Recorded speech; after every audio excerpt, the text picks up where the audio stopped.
Uh, Yeah, and good day, everyone. So I'm Cahapay, and I'm here with my partner, Allysa Maricel Jalique. and we're going to present to you what we have discussed about the science, needs, and concerns of pregnancy. So to start with, What is pregnancy? So the develop in which a fetus develop inside a woman's womb or uterus. So according to the National Institutes of Health defined pregnancy as the term used to describe the period in which a fetus develops inside a woman's womb or uterus. So pregnancy usually lasts 40 weeks or just over 9 months as measured from the last menstrual period to deliver. Healthcare providers refers to the 3 months of pregnancy called trimester. So it is the state of carrying developing embryo or fetus within the female body from conception to birth. After the egg is fertilized by sperm and then implanted in the lining of the uterus, it develops into the placenta and embryo or fetus. Pregnancy happens when a sperm fertilizes an egg, which can happen even if you're not had sexual intercourse or penetration. So during vaginal penetrative sex, where the penis enters the vagina, semen can be ejaculate. Semen is the liquid produced during ejaculation and contains millions of sperms. So, so before we proceed, so let's correct what Miss Alisa said. So it is fetus, no, and not fetus, and it is semen, not semen. So yeah, so here's what we have discussed and shared with each other about the signs of pregnancy. So the these signs of pregnancy, these are all according to what we have observed among women, particularly from our older sisters who got pregnant. So the first is the missed periods. So missing a period is often the first sign of possible pregnancy. So yung iba, kapag na-miss nila ang periods nila, parang kinakabahan sila of the possibility of being pregnant. So however, some women experience light bleeding around the time of their expected period. So next is skin rash pregnancy. It is a widespread itching over the body, but it is not common in pregnancy. So particularly my sister, my cousin, yeah, she experienced this, and she has to go to a dermatologist, and he she told she told the dermatologist that what if she's pregnant, and the dermatologist gave her other set of medicines kasi baka makasira yun, makasira sa kanyang pregnancy if ever she's pregnant. So after that checkup, so she took pregnancy test, and that that is the time that she knew na she was pregnant. So when this is present, for women, it can be very distressing and interfering um, with sleep and enjoyment of pregnancy. So naalala ko si ate ko na sobrang naiirita habang sa mga sa mga rashes na yun, sa mga kati-kati sa katawan niya. So there may be no apparent cause for the itching, and some, in rare case, it may be due to serious liver diseases. So you can take a blood test, and that can be done to check for this if you have this kind of Next is food cravings. So food cravings, normal na yan. That is craving for certain foods are very common in pregnancy, especially for foods that provides energy and calcium, such as milk and dairy and other dairy products. And you may also notice a sudden distaste for foods you previously liked. So, common na yan nun sa mga precky na meron silang mga food na gustong-gusto, mga hinilihian nila, Tagalog. And meron din silang mga food na ayaw na kahit gustong-gusto nila yun dati.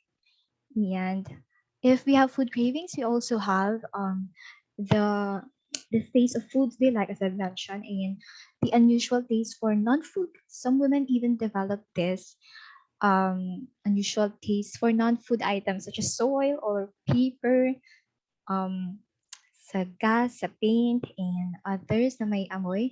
This is called pika, and it may indicate that a it may indicate a nutrient deficiency.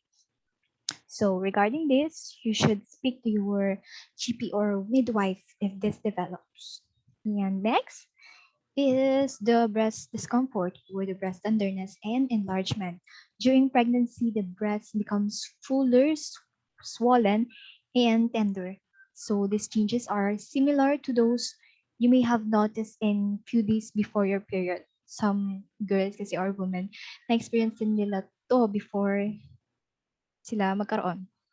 And during pregnancy, the skin around the nipple becomes darker and the veins in the breast become more obvious. So it is another sign for pregnancy. And next is the back pain. So back pain during pregnancy can affect more than 1 in 3 women. So this is usually due to the loosening ligaments and change in posture due to the growing pregnancy. Syempre, nag-a-adjust sa ating body. Nag-grow ang mga ang ating mga katawan, the muscle and everything. So, pag meron kang back pain during pregnancy, you can reduce your back pain during pregnancy by wearing flat-heeled shoes, syempre, or slippers. Use chairs with good back support, which is where makakaupo ka ng komportable. And of course, avoid lifting heavy objects. Don't ever um, make pregnant women lift heavy objects because it can harm them, of course. And do gentle exercise. So according to what we have, what we have researched, exercising in water can reduce back pain in pregnancy, and physiotherapy and acupuncture may also help. And next, the morning sickness. So this is very common, no? It is a condition that affects more than half of all pregnant women. Um, it has been stereotyped na din na kapag nakikita nilang nagsusuka, yung kanilang anak na babae, mothers would think na, oh my God, are you pregnant? Parang ganun. So the symptoms include nausea and vomiting, as I've said, and loss of appetite. So most women with morning sickness with this don't just get these symptoms in the morning, but experience them throughout the whole day. So kawawa sila kasi every time, the whole day, every other time, no, nagsusuka sila and it is very distressing. So this usually begins around 4 to 6 weeks of pregnancy and may settle by week 12, although it can continue for longer or return at around 32 weeks. So may span of time siya. Next is the mood changes.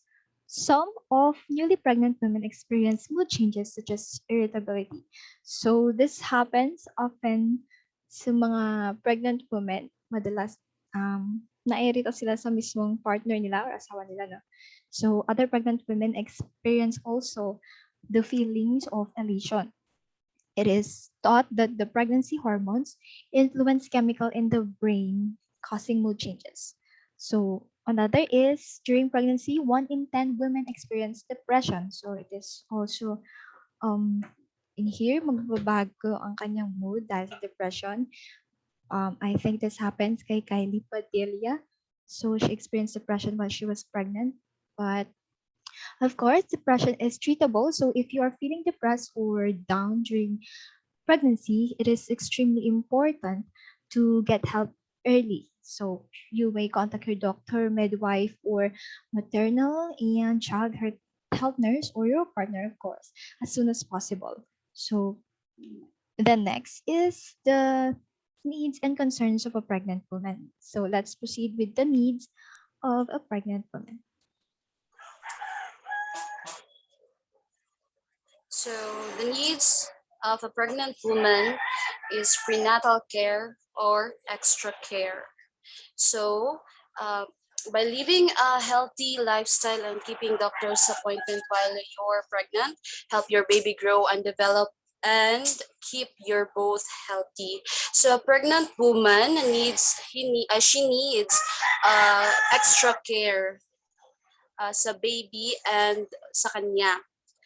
And then getting good care before and during after the pregnancy. So it is very important. It can help your baby grow and develop, and it is the best way to be sure your little one gets a head start on a healthy life. So good prenatal care includes nutrition, nutrition and health habits before and during pregnancy. So next is regular checkup. So in regular checkup under prenatal care can be more confident about avoiding pregnancy-related complications. So regular checkup is the needs of a pregnant woman. So to promote the healthy development of a fetus inside the womb for a healthy and enjoyable pregnancy. So regular checkup is avoiding the complications. So what is the mga complications sa para i-avoid na sa pregnant woman? So high blood like diabetes, then other complications like mga infections ato na siya i-discuss later. And then pregnant woman should go to doctor regularly for their checkup. That's to maintain their to to maintain their health sa baby and sa mother. So the next is healthy food. So a pregnant woman eat healthy foods. So healthy food choices every day will help you give your baby what he or she needs to develop. So ang baby, she or he needs healthy foods para mag-develop si baby nga healthy. So ensure that you and your baby gain the proper and amount of weight. So it can help your baby grow and develop and keep your both of you, both baby and the mother, maging healthy sila. Then it is the best way to be sure your little one get a healthy and a balanced diet will also reduce the risk of anemia. So eating healthy food, it can reduce anemia sa mother. So the next is vitamins. So drink vitamins. Mother needs to drink vitamins because ang baby nag-need siya og mga minerals, calcium, vitamins, and other nutrients in the vitamins and the food. So body uses vitamins, minerals, and other nutrients in food to strong and healthy. During pregnancy, you will need more. So during pregnancy, kailangan jud mag-drink og vitamins si mother. Kay para si baby maging healthy, mag-develop siya nga healthy, and layo pud sa mga sakit. So next is the concerns of a pregnant woman.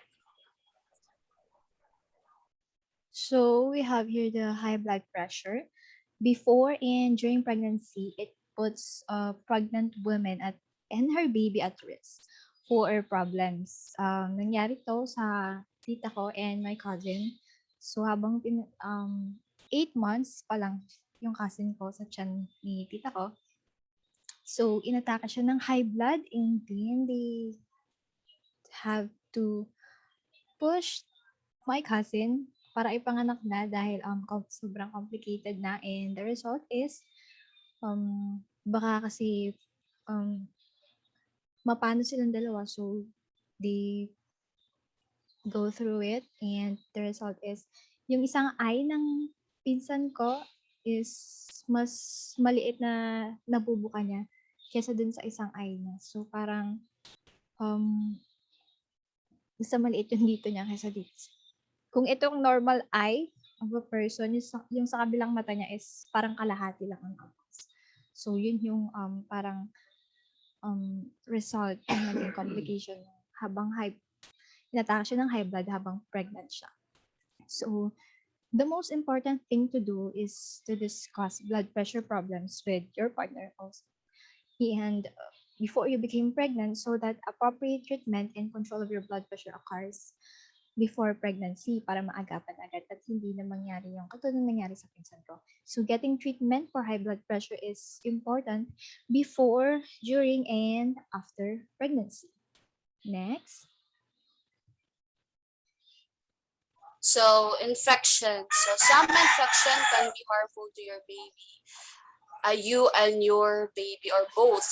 So for avoiding infections, hand washing and avoid certain foods can help protect you from some infections. So easy steps. So na yung mga easy steps nga para malayo ka sa infections. So nasa itong PPT, as you can see in our PPT, hand washing and avoiding certain foods can help protect from you and from some infections. Then, so during the pregnancy, your baby will be protected from many illnesses. So that's why we need to drink or to avoid mga certain foods or maging malinis sa katawan para ma-avoid si baby sa mga infections and si mother then. The next is And we're going to the bleeding. So, tagyan na natin to sa mga teleserye, no? Kapag ang bleed ng babae ay dinugo and everyone was panicking, and kasi any bleeding is during pregnancy is not normal. So, be sure that you call your doctor or midwife. So, we have here we have researched the different signs of possible different complications na mararanasan ng isang pregnant woman kapag nag-bleeding siya. So, heavy bleeding with severe stomach pain in the first 3 months of pregnancy could be a sign of ectopic pregnancy. And another is heavy bleeding with cramping in the first 3 to 4 months of pregnancy could be a sign of miscarriage, which we will discuss after this. Bleeding naman with abdominal pain in the last 3 months of pregnancy could be a sign of placental abruption. So it is important to know this different kinds of bleeding na you may encounter, and para alam mo kung anong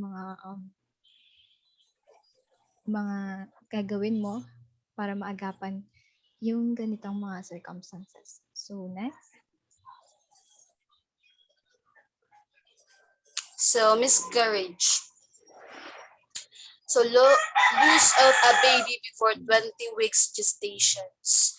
So cannot be stopped once it has started. So once na mag-miscarriage na yung nag-miscarriage ka na, it cannot be stopped once it has started.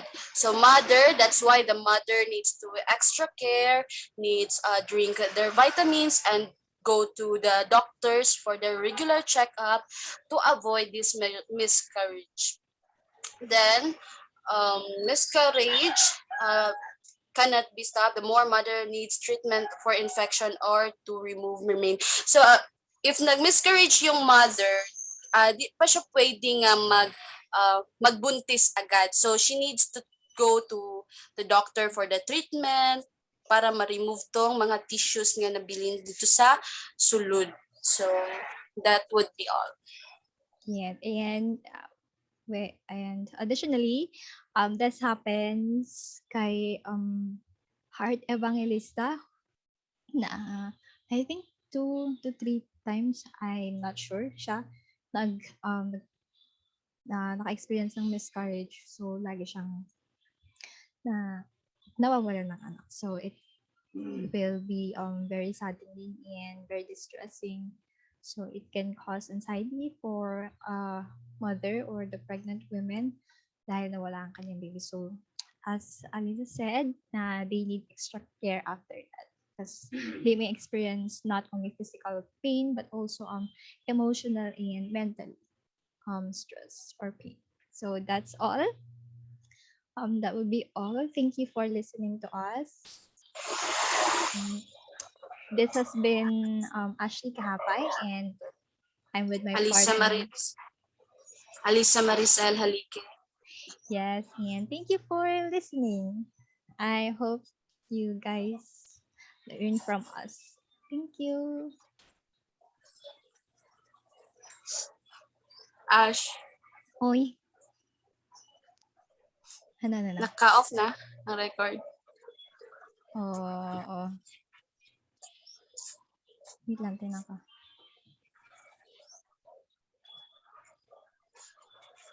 Hindi pa. Wait lang, i-edit ko na lang to.